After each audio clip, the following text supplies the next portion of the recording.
listening to his voice, new life the dead receive.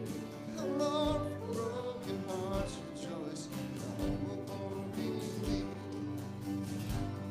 Glory to God and praise and love be ever, ever near. Thy saints below and saints above, the church in earth and heaven.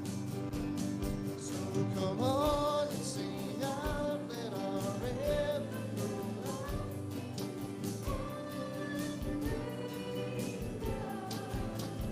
There is Jesus.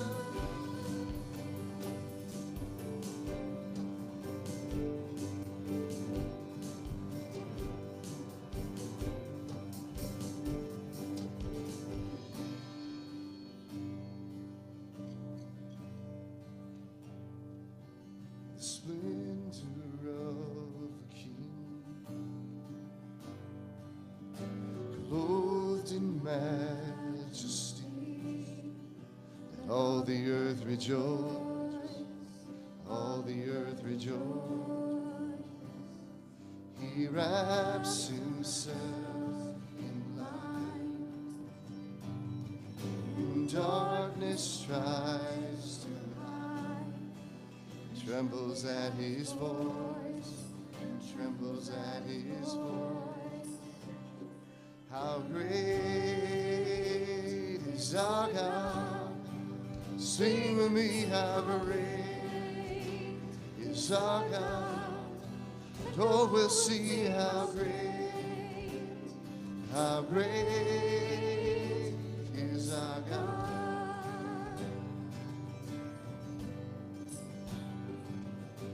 Age to age he stands, and time is in his hands. Beginning and the end, beginning and the end. The Godhead,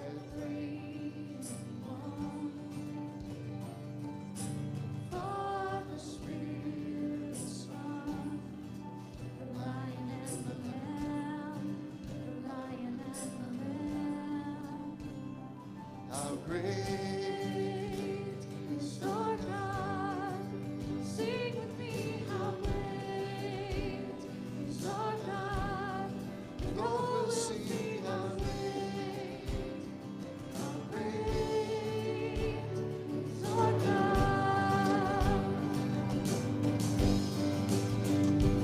He's the name above all names, worthy of all praise. My heart will sing, how great is our God. Yours is a name above all names. You are worthy of all praise. My heart will sing, how great is our God. How great is our God. Sing with me, how great is our God. Oh, we'll see how great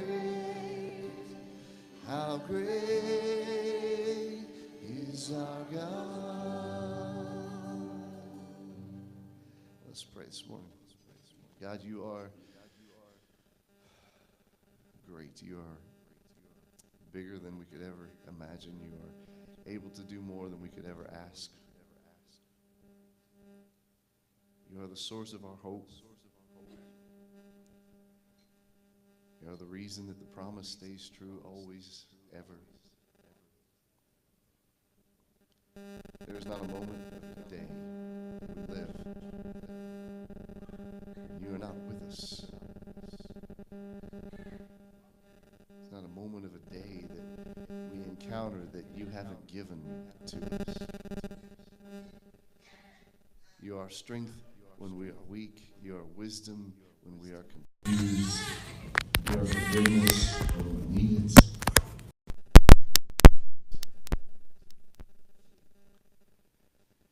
You somehow knit us together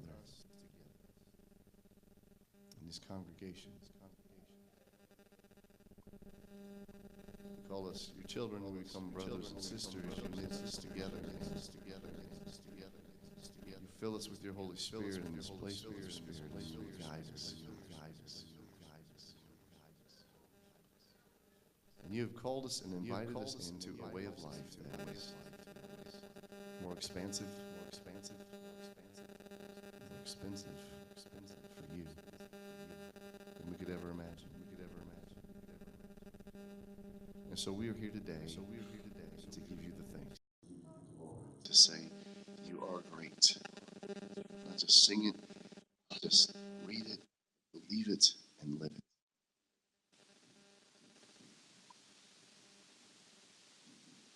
Move in our hearts today, Holy Spirit. Move us in worship in a way we couldn't do on our own. Draw us close to you. We pray in Jesus' name.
Let's continue our worship, giving the tithes and our offerings.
learning how to trust you with everything.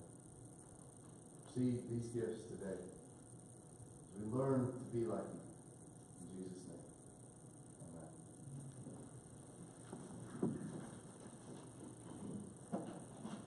Amen.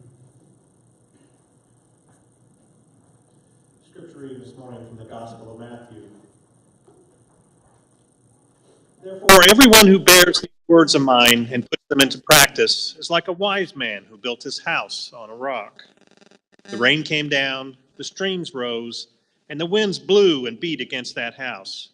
Yet it did not fall, because its foundation was on the rock. But everyone who hears these words of mine and does not put them into practice is like a foolish man who built his house on sand. The rain came down, the streams rose, and the winds blew and beat against that house, and it fell with a great crash.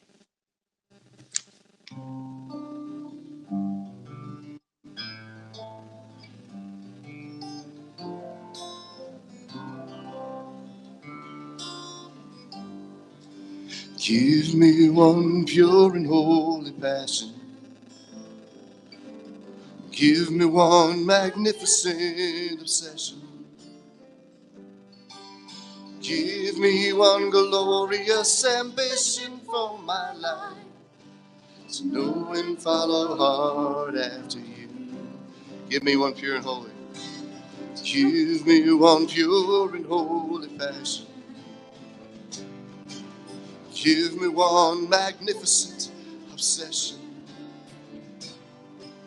Give me one glorious ambition for my life, to know and follow hard after you.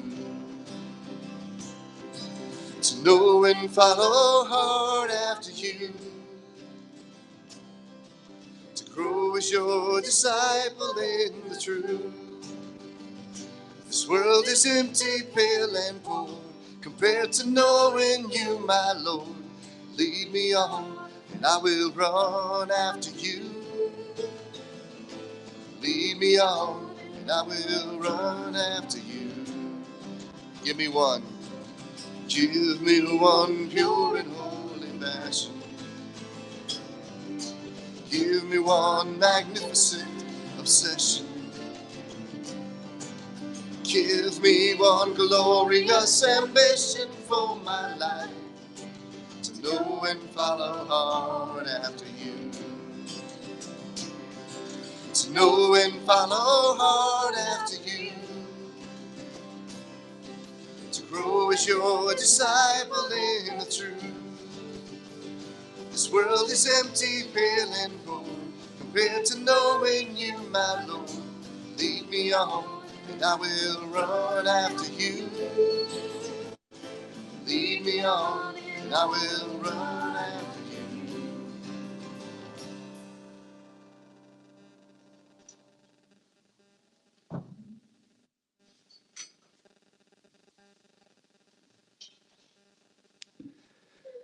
The allergies are really kicking me today, so you'll have to bear with me as I continue to consume my throat coat. So, we continue in this study, Get Busy Living. Today I want to talk about this parable that you just heard, probably one that you've heard many times before. Heard it in children's school, church, and you've heard this story before. But I want to lead up to it. I want to talk about what's leading up to it. This is a part of the story that Jesus is telling at the very end of the Sermon on the Mount. Well, here's what happens in the Sermon on the Mount.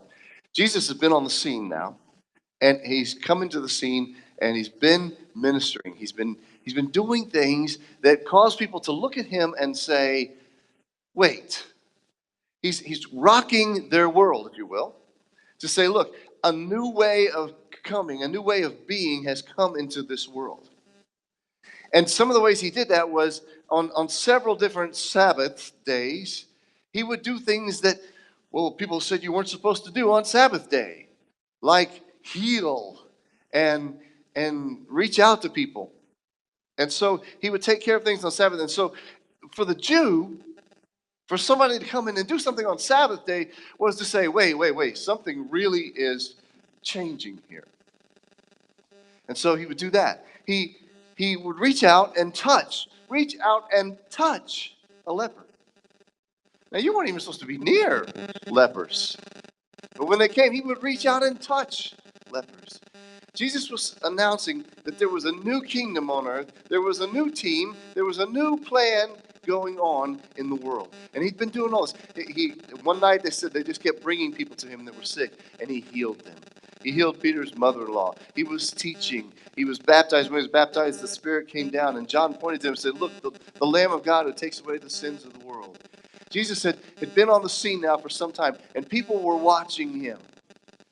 And the large crowds were beginning to follow him. And so he went up to what's called the Mount, and he began what is called the Sermon on the Mount. We started it today in this worship service with the Beatitudes. That's right at the very beginning of the Sermon on the Mount. But what I want you to do is I want you to think about it this way, okay? There's a little bit of basketball game going on this afternoon, right? Yeah, that's what I thought. I thought there was a little basketball game going on this afternoon, okay? And so you're going to see something that you rarely see with Pastor Dave. First of all, a tie, but it's my Pacers tie, so go Pacers, all right? But here's the deal. Jesus starts off this Sermon on the Mount, and he starts it off with the Beatitudes. And what he's really saying in the Beatitudes is, okay, these are my team members. Okay? And this is what you look like when you're one of my team members, when you're one of this kingdom. People were beginning to say, what is he doing in this kingdom now? What is happening? And Jesus is trying to get across that there's a better way to live.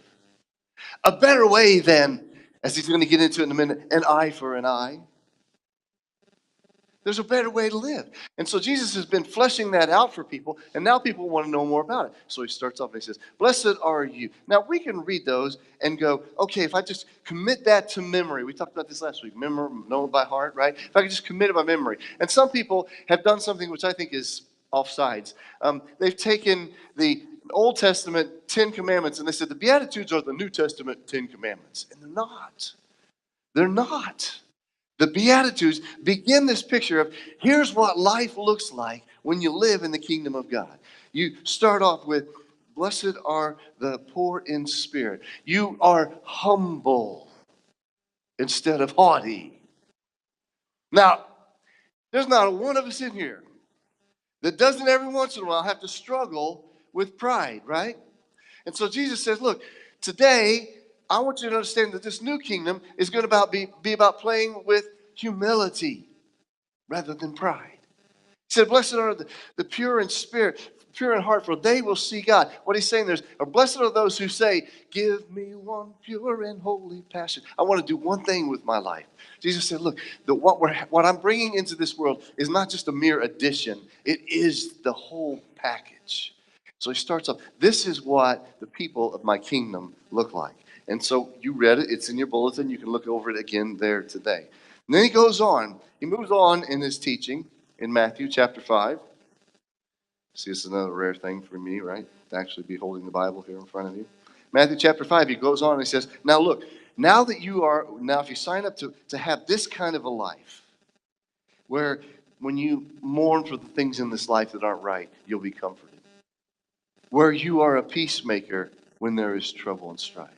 When you want to have that kind of life, then you're going to be blessed. Your life is going to be more rich. He says, when you have that kind of life, now you have a responsibility. I want you to be salt and light in this world. Now, let me remind you as we go through this, all of this that Jesus is saying is, this is how I want you to perform in the world. So it's kind of like Nate McMillan would probably be doing today when he gets up there and he's shooting the basket. He's giving the basketball plans for his team, right? And so he says, okay, you're going to go over here, Vic, and you're going to go over here and cut this. You're going to set a pick, and you're going to get open. And so what Jesus is doing with the Sermon on the Mount is not giving us more information about what to believe. What he's really doing is giving us a game plan. What he's really doing is saying, this is how you're going to live. This is how you're going to do it. I want you to be salt, and I want you to be light. And he says, don't hide your light. Don't hide it. Let it shine. So that, why? So that people will see your good deeds and praise your Father in heaven. Jesus is saying, we're trying to change the world here. We're trying to make disciples in the United Methodist Church for the transformation of what? The world. It's not an individual portfolio.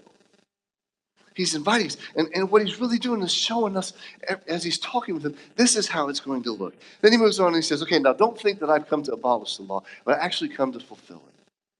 Everything in the law talks about me. And what he says is, unless your righteousness surpasses that of the Pharisees, who were show guys, right? They looked good. They pretended like they had it all together. But Jesus says, unless your righteousness goes deeper than that and goes higher than that, he said, you're going to miss out on being a part of the game. Now, there's some guys that sit on the bench for the Pacers, right? I wouldn't want to be one of those guys. Sure, maybe you're going to get a ring. Maybe. maybe today King James will go down. But I'd love to be in the game, right? And Jesus is saying, look, this is how you do it. You be salt and you be light. And then he goes on, he says, okay, now, here, I want to do something for you. He says, I know that you've heard this. Don't murder. But Jesus says, it's deeper than that. Even if you are angry with a brother or sister, you're guilty of that. Oh. Does that happen to you? Jesus is saying, look, go deeper. And what he then does is he says this. Here's what I want you to do. When you come to worship, you don't believe this is in the Bible, but it's in the Bible. If you come to worship and you got something between your brother and your sister, leave worship, get on out of here, and go get it taken care of. Get it taken care of. Jesus is saying, this is the kind of life that I'm asking you to live. This is the kind of life that you're going to live. And he says, adultery. He said, you've heard that you've committed adultery to sin. But he said, even if you look on a woman with lust in your heart, you've done that. And he says, divorce. Back in the day, it was just willy-nilly. You burned my Kool-Aid, so here's your certificate of divorce.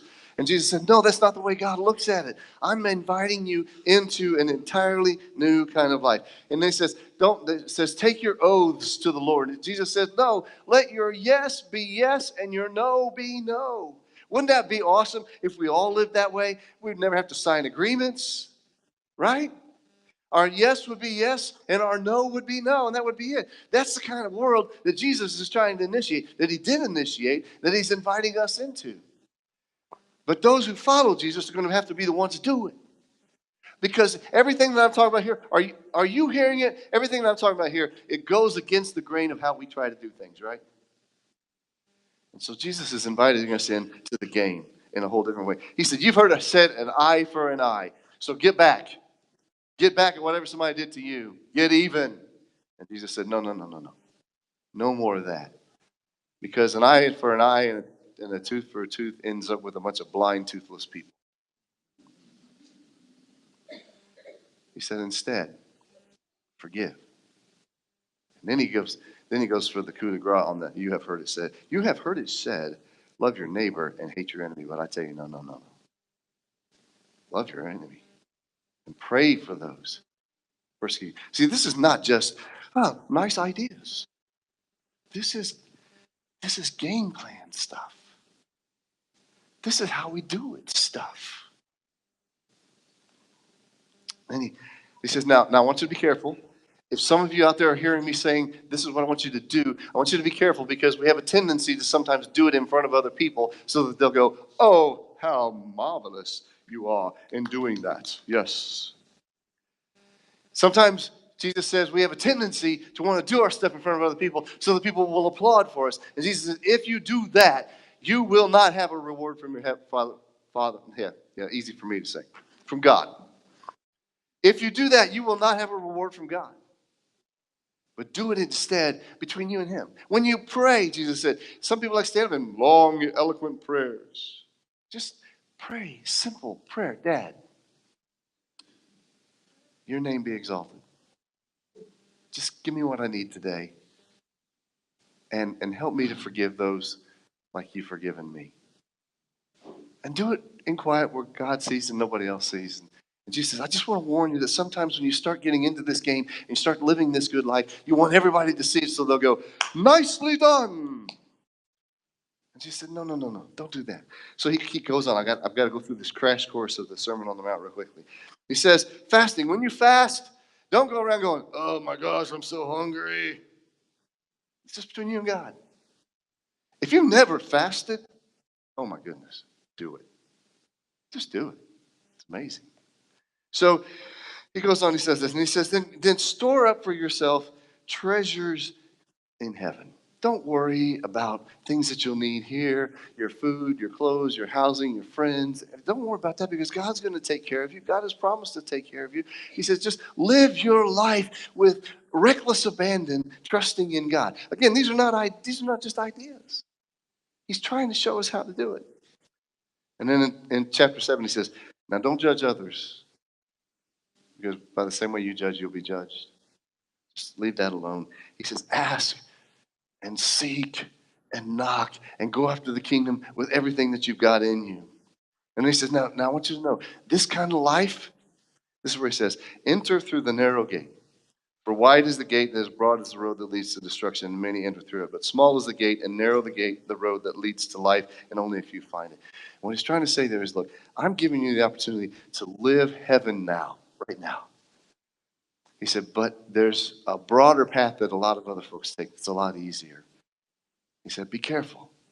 Stay on the narrow path. Stay on the narrow one.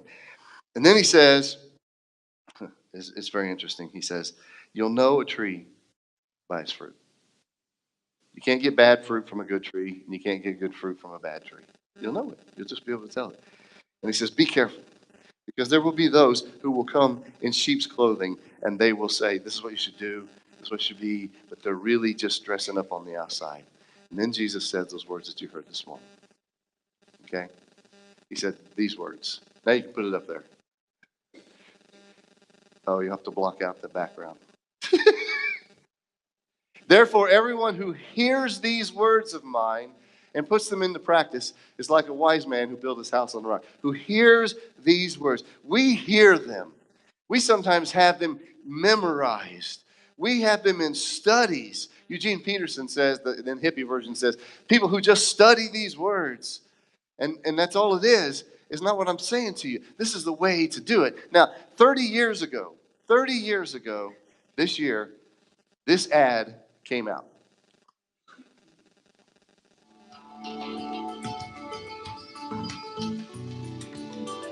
I run 17 miles every morning.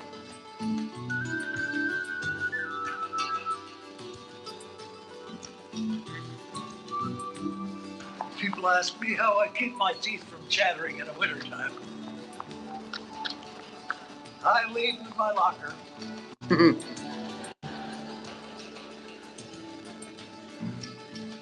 Just Do It, 1988, when that came out. And they're still using it today. Why? It's because it's a successful ad campaign? I think that's partly true. But I also know that it's partly true this. Many of us know we need to be in better shape. Many of us know we need to eat better. Many of us know we need to watch our finances better. Many of us know we ought to be nicer to people around us, even our enemies. Many of us know that, right? We know all of that. And yet, right here, okay? And that's why it's so successful today, because I still need to hear, just do it. And at the end of the sermon, Jesus closes it out and he says, look, if you hear these words of mine and put them into practice. You know, Allen Iverson would like this. I was going to show you that video, but it got a little salty. Practice? What are you talking about? Practice. Jesus says, if you will put them into practice. Now, here's the thing about practice, right? When you practice something, you don't get it right all the time, right? When you practice something, you start at a certain point, and you might not do it so well the first time or the second time, but each time you do it, you get better. So in 2017, 30 years later, this is what Nike says. Watch this ad.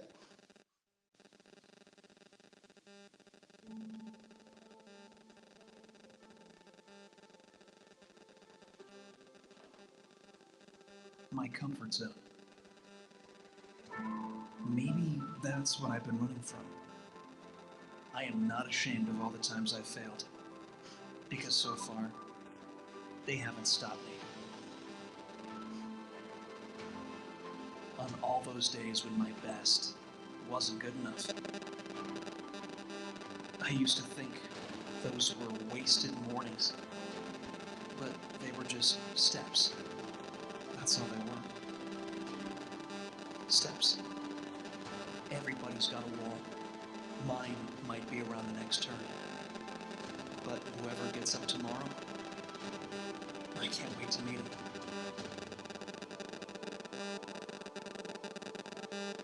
So Jesus says to us, take this game plan that I've given you and start putting it into practice. Now let me give you an example of what practice looks like.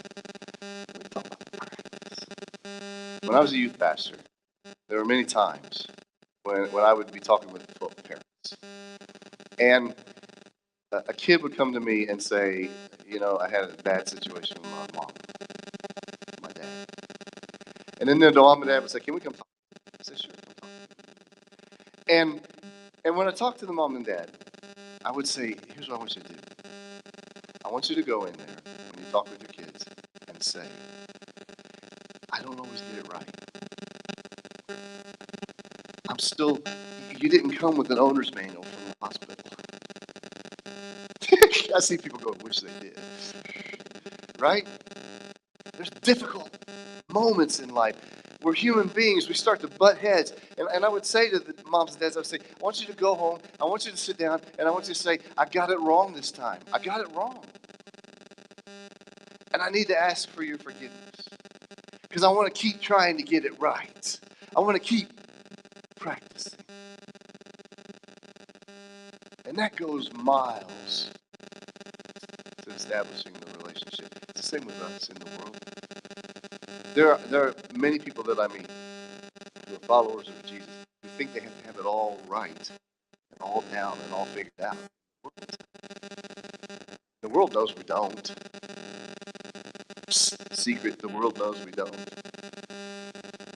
But if the world sees us practicing being humble in heart, practicing not getting revenge, not getting even, practicing loving even those who are mean and nasty to us. If the world sees us practicing that, and we won't always get it, the world will say there's something different about these people. And then the game plan that Jesus has put together for saving the world will become even more and more effective. More and more effective. And when the rains come, and the winds come, and in the Midwest the tornadoes come into your life. Because Jesus was speaking to a group of people that lived in a time when storms would just come, and they didn't have weather bug. They didn't have warnings. They would just, and they would be torrents of wind and rain and mightiness, and it would blow people's houses away if they didn't build them correctly. So they knew exactly what he was talking about. And he's talking about you and I, the same thing. He's not just inviting us to do this for himself, for the whole world. He's saying, look, your life will be stronger and last longer and be more than you could ever imagine. If you take these words and put them.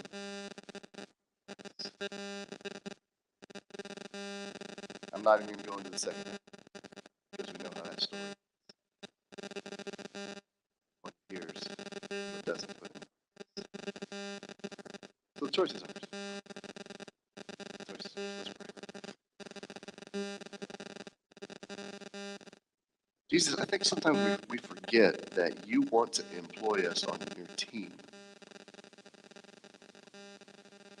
I think that sometimes we forget, Jesus, that you want everyone, even that person who is the meanest, nastiest enemy of ours, to experience your love through us. Jesus, I think that sometimes we forget that this is how you're going to change the world. And as they say in the world of sports, Jesus, it's about execution. And so give us courage and faith and conviction to execute this plan of love and grace and forgiveness and humbleness and mercy and tenderness.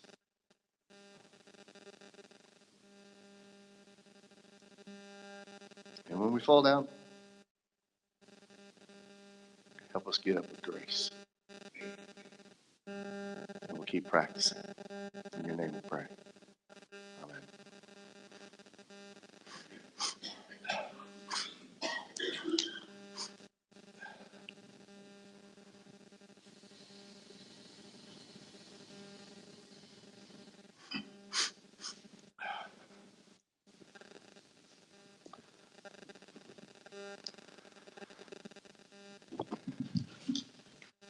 I normally don't do this, but after listening to the message, uh, most of you that know me know that without meds, I'd probably be crying now. So thank goodness for that. But that really rang true for me in terms of what we do up here.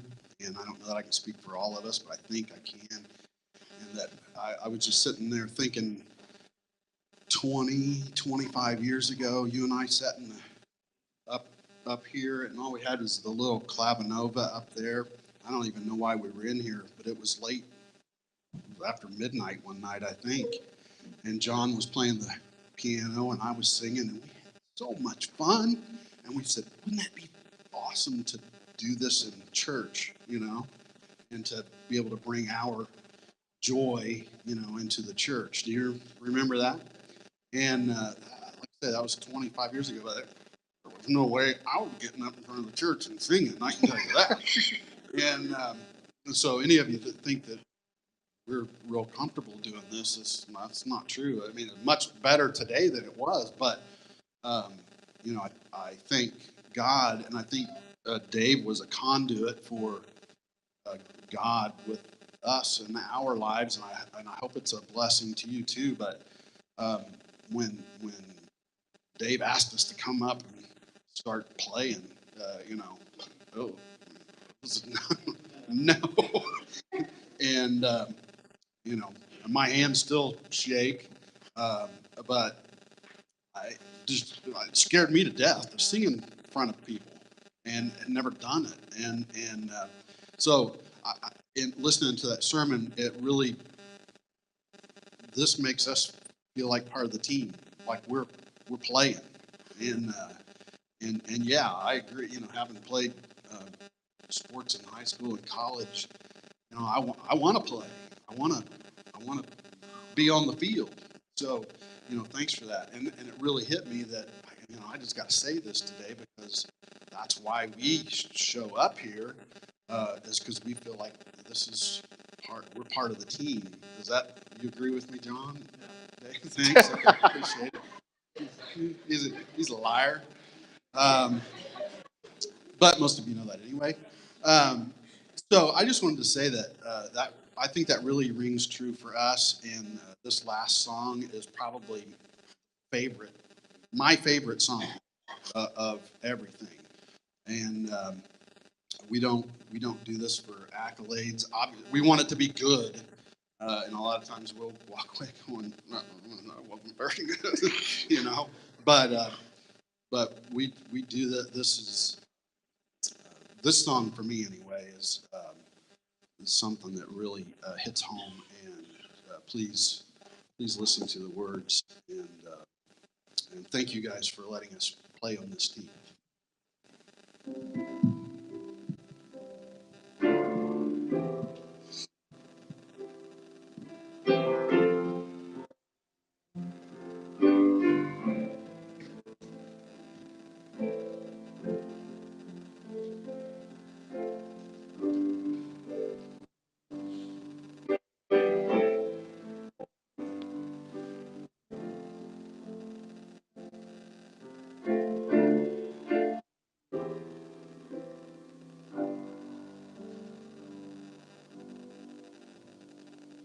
I once was lost, but now I'm found. I once was lost, but now I'm found. So far away, but I'm home now. I once was lost, but now I'm found. And now my life song sings I once was blind, but now I see. I once was blind, but now I see. I don't know how, but when he touched me, I once was blind, but now I see. And now my life song sings. And now my life song sings. And now my life song sings. I once was dead, but now I live. I once was dead, but now I live. Now my life to you I give. Now my life to you I give. Now my life to you I give.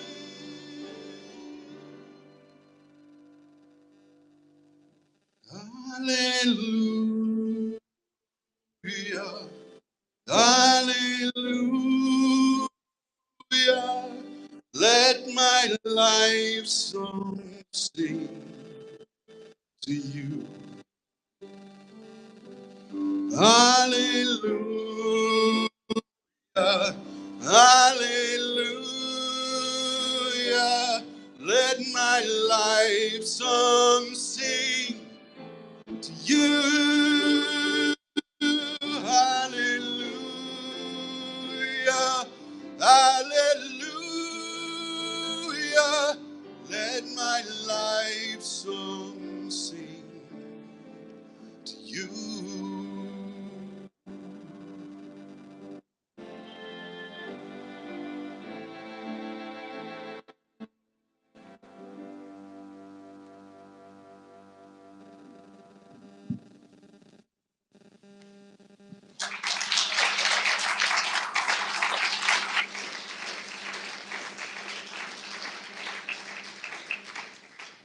Not to a world that's longing to be loved. Longing to be loved. Let's put this game plan into action. This will be good.